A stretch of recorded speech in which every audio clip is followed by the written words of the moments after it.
कक्षा 6 पाठ 17 विराम चिन्ह। विराम चिन्ह के प्रकार। ठहरो मत जाओ, ठहरो मत जाओ। ऊपर दिए गए वाक्यों में शब्द समान है, लेकिन उनमें विशेष चिन्हों का प्रयोग होने पर वाक्य का आशय स्पष्ट हो जाता है। पहले वाक्य में ठहरो मत जाओ का आशय तो है रुकने के लिए। दूसरे वाक्य में ठहरो मत, रुको मत, जाओ, यह आशय है। बोलने वाला अथवा लिखने वाला जो भाव प्रकट करना चाहता है, वही भाव सुनने वाला अथवा पढ़ने वाले के द्वारा ग्रहण किया जाए। जो हम कहना चाह रहे हैं सामने वाला भी वही सुने, हम यही चाहेंगे। तो इसके लिए बोलते समय कुछ अंशों को बोलने के बाद रुकना पड़ता है। इसी विश्राम या रुकने को विराम कहा जाता है। लिखते समय इस विश्राम के बारे में संकेत करने के लिए बोलने में तो हमने बोल दिया, अपने भाव स्पष्ट कर दिए कि ठहरो मत जाओ, मतलब रुक जाओ। दूसरे में कह दिया ठहरो मत जाओ। लेकिन लिखने में कैसे समझ में आएगा?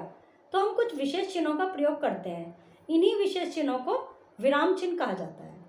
भाषा के लिखित अथवा मौखिक रूप में यदि विराम न लिया जाए तो अर्थ का अनर्थ हो सकता है।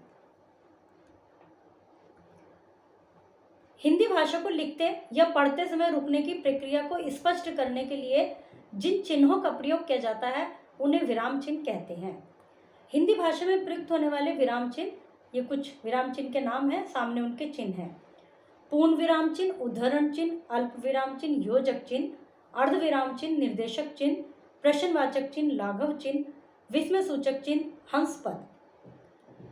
पूर्ण विराम, ऐसे डंडा। पूर्ण विराम अर्थात पूरा, और विराम का अर्थ है रुकना, अर्थात बातचीत के दौरान अथवा लिखते समय जब हमारा वाक्य पूरा हो जाता है तो हम रुक जाते हैं और पूर्ण विराम लगा देते हैं। अपनी बात कह के पूर्ण विराम लगा देते हैं कि भाई मेरी बात पूरी हो गई। तो ये तो हो गया पूर्ण विराम। जैसे मैं सदैव अच्छी पुस्तक पढ़ता हूँ, इसके बाद विराम चिन्ह लगा दिया हमने। अल्प विराम, अल्प अर्थात कम अथवा थोड़ा, कि तो बातचीत करते समय हम बीच में थोड़ा रुकते हैं, तब अल्प विराम का प्रयोग किया जाता है। मोहन कल रात को आया था, आज चला गया, फिर विराम चिन्ह। इसके अतिरिक्त निम्न स्थितियों में भी अल्प विराम का प्रयोग करते हैं एक ही प्रकार के शब्दों के बीच, जैसे अशोक, मनोज, दशा, निशा, इनके बीच में कोमा। और जब एक नाम रह जाता है तो हम और लिख के निशा, इस तरह करते हैं। दो या दो से अधिक वाक्यांश के मध्य, जैसे ऊपर लगाया था कि मोहन कल रात को आया था, तो दो वाक्यांश है, दो भाग हैं उसके। तो हाँ, सीता तो नहीं आई, उसकी सहेली आई थी। संबोधन के बाद, जैसे भैया वह नहीं आएगी। कथन से पहले शुभी ने कहा कोमा, मतलब ये अल्प विराम। और फिर किसी की बात कही जाती तो ये इन्वर्टेड कोमा। ये भी आगे पढ़ेंगे, तो अभी यहाँ तक समझिए कि अल्प विराम लगा दिया। अर्ध विराम, अर्ध आधा, यह पूर्ण विराम और अल्प विराम के बीच की स्थिति में प्रयोग होने वाला चिन्ह है। पूर्ण विराम से तो कम, अल्प विराम से ज्यादा। अर्थात जब हम अपनी बातचीत के दौरान पूर्ण विराम से कम और अल्प विराम से अधिक रुकना चाहते हैं तो अर्ध विराम का प्रयोग किया जाता है। मुझे बहुत परिश्रम करना है, तभी अपने पिताजी का सपना पूरा कर पाऊंगा। फिर प्रश्नवाचक चिन्ह, जहाँ कोई प्रश्न किया जाए, जहाँ कोई प्रश्न पूछा जाए तो वहाँ प्रश्नवाचक चिन्ह का प्रयोग किया जाता है। क्या तुम मेरी मदद कर सकते हो? तो इसमें विराम चिन्ह के बजाय हम प्रश्नवाचक चिन्ह लगाते हैं। विस्मय चिन्ह, विस्मयवाचक चिन्ह, घृणा, शोक, आश्चर्य, प्रसन्नता आदि भाव को व्यक्त करने वाले वाक्यों में विस्मयवाचक शब्द के साथ इस चिन्ह का प्रयोग किया जाता है। जैसे उफ कितनी गर्मी है, शाबाश तुमने तो कमाल कर दिया, ये हो गए लाइन और ऐसे डॉट। उद्धरण चिन्ह, एक कोमा, मतलब एक ऊपर और एक दो। उद्धरण अर्थात उदाहरण, जब लेख अथवा वाक्य में किसी महान अथवा प्रसिद्ध व्यक्ति का कोई कथन जो का त्यों दिया जाता है या किसी पुस्तक, व्यक्ति का उपनाम आदि दिए जाते हैं, तब वहाँ उद्धरण चिन्ह का प्रयोग किया जाता है। ये दो तरह के होते हैं, इकहरा जिसमें एक एक वो लगते हैं, दोहरा जिसमें दो दो ये ऊपर की साइड कोमे से लगते हैं, अल्पविराम टाइप लगते हैं। इकहरा उद्धरण चिन्ह, इन चिन्ह का प्रयोग किसी पुस्तक के नाम, शीर्षक अथवा व्यक्ति के नाम, पदवी, उपनाम के साथ किया जाता है।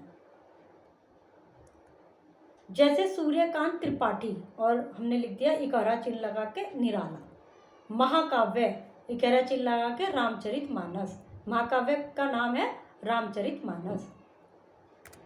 दोहरा उदाहरण चिन्ह, किसी कथन को यथावत, किसी का कथन यथावत प्रस्तुत यदि हमें करना है तो हम दोहरा उदाहरण चिन्ह का प्रयोग करते हैं। सीमा ने कहा, हमने सीमा की बात ऐसी के ऐसी लिख दी, प्रिया बीमार है।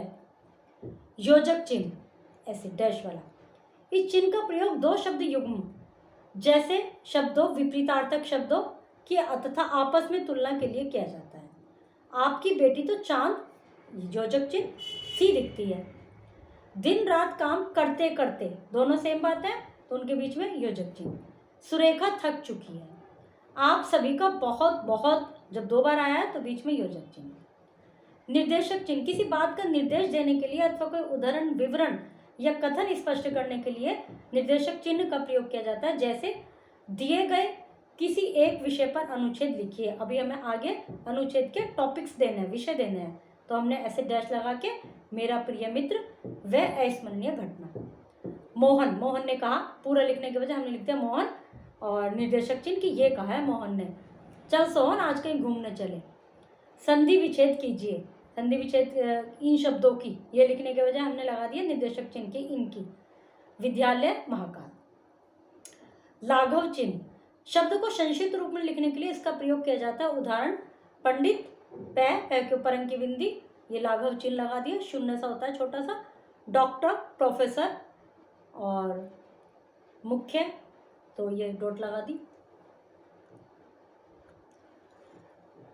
पंडित जी बच्चों को बहुत प्यार करते थे, डॉक्टर मालती आज नहीं आएंगी।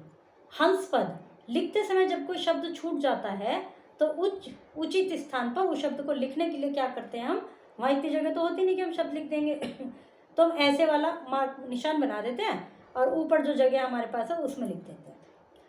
हमें विद्यालय की ओर से लाल किला दिखाने ले जा रहे हैं, इसमें लगाया हुआ नहीं है, तो जहाँ भी हमें कोई, जहाँ हमारा शब्द छूट जाता है वहाँ हम ये निशान बना देते हैं।